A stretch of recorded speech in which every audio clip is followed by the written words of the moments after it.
लोग हमसे कहते हैं भारत हिंदू राष्ट्र कैसे बनेगा।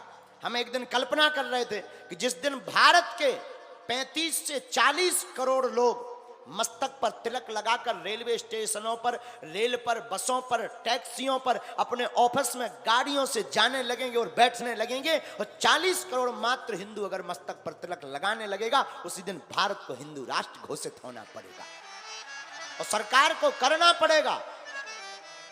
लोग हमसे पूछते भारत हिंदू राष्ट्र कैसे बनेगा, हाउ पॉसिबल। हमने कहा इट्स माय डियर, बहुत पॉसिबल है। जिस दिन भारत का हिंदू चाह लेगा, सरकार की मजबूरी हो जाएगी और भारत को हिंदू राष्ट्र घोषित करना ही पड़ेगा। लेकिन हिंदू भी सो रहा है, इसीलिए तो पत्थर खा के रो रहा है। हिंदू सो रहा है, इसीलिए तो पत्थर खा करके रो रहा है। लेकिन हम फिर भी कहेंगे कि अब भी मौका है, संभल जाओ और सुबह शाम उठ करके मस्तक पर तिलक लगाओ।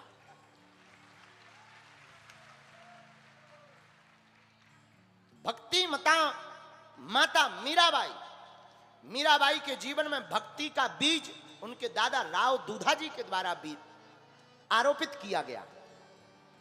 और आप भी अपने बच्चों को संस्कार में बनाना चाहते हो मेरे पागलों।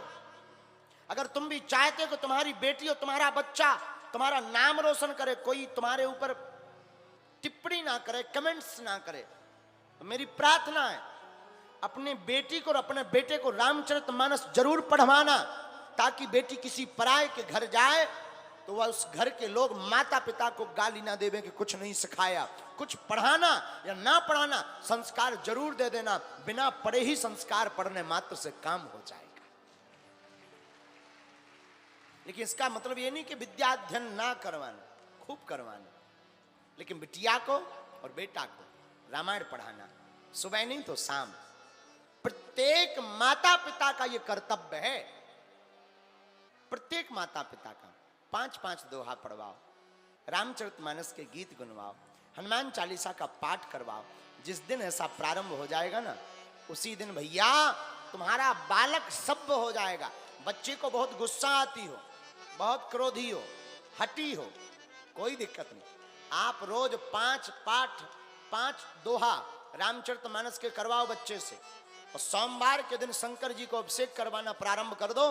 आपका बालक विदिन 1 साल में क्रोध पर कंट्रोल कर लेगा। प्रत्यक्ष प्रभाव, रामायण के बहुत प्रभाव है महाराज, हमने भी देखे। रामचरितमानस एक ऐसा ग्रंथ है जिसमें पूरी दुनिया के उत्तर भरे पड़े। संसार का ऐसा कोई प्रश्न नहीं जिसका उत्तर रामचरितमानस में ना हो। इसलिए रामचरितमानस को पढ़वाओ, अपने बच्चों को संस्कार दो। प्रातः काल कैसे उठना चाहिए बच्चों को सुना सिखाओ। आजकल के बच्चा तो 10 बजे उठत है, अब मम्मी डैडी भी विचित्र हैं, तो लड़का वाले विचित्र ना हो तो क्या होगा। बोलो सीताराम, जोर से बोलो।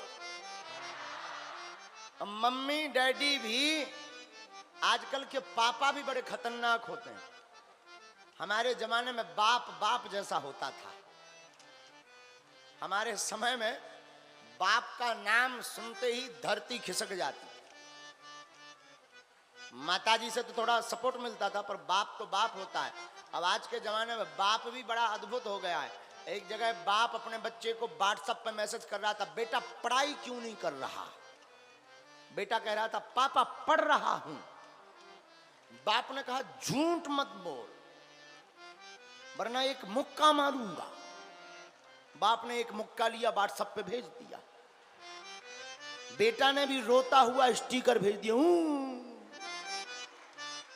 बताओ, मुक्का भी घल गया, रो भी लिया और पिटा भी नहीं कोई।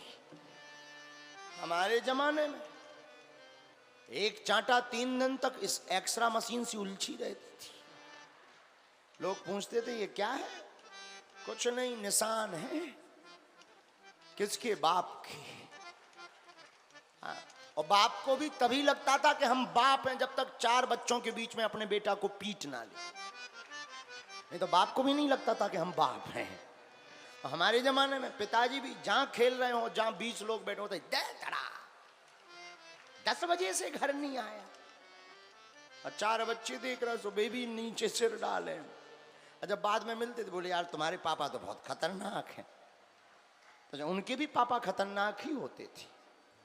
तो हम प्रार्थना करें, ये तो विनोद की बात है, पर बात जो हम कहना चाह रहे थे, आपसे ये बात कहना चाह रहे थे, आप अपने बच्चों को प्रातः काल उठने से लेकर के रात्रि शयन तक की व्यवस्था ठीक करो। प्रातः काल 5-6 बजे के पहले तक उठा दो बच्चों। अब 10 बजे खुद माता पिता उठते हैं, अब बच्चे क्या उठे? 5-6 बजे सो करके उठवाओ। इसके बाद में 2-5 मिनट कीर्तन करवाओ प्रातः काल, फिर इसके बाद में भगवान नाम जप करवाओ, फिर पढ़ाई करवाओ, स्नान करवाओ, सूर्य भगवान को अर्घ्य दिलवाओ, रामचरितमानस का पाठ करवाओ, बच्चों को स्कूल जाने दो। स्कूल से आवे जय सिया राम, जय श्री कृष्णा, हेलो हाय नहीं। अब आजकल आगे को लोगों जो मॉडर्न जमाना, हेलो, दूर ही से ऐसे हाथ हलाओ के लौट के मत आना, जरूरत ही नहीं है, जैसे ऐसे हेलो मत आना। सीताराम, जय श्री सीताराम, जय श्री घनश्याम, जय श्री कृष्णा, जय बागेश्वर धाम, ऐसे संबोधनों को प्रारंभ करो। आप अपने बच्चों को अगर संस्कार देंगे, हम प्रण के साथ कहते हैं आपका घर सुधर जाएगा, आपका परिवार सुधर जाएगा, आपके समाज की संस्कृति सुधर जाएगी, और हमारा भारत भी सुधर जाएगा।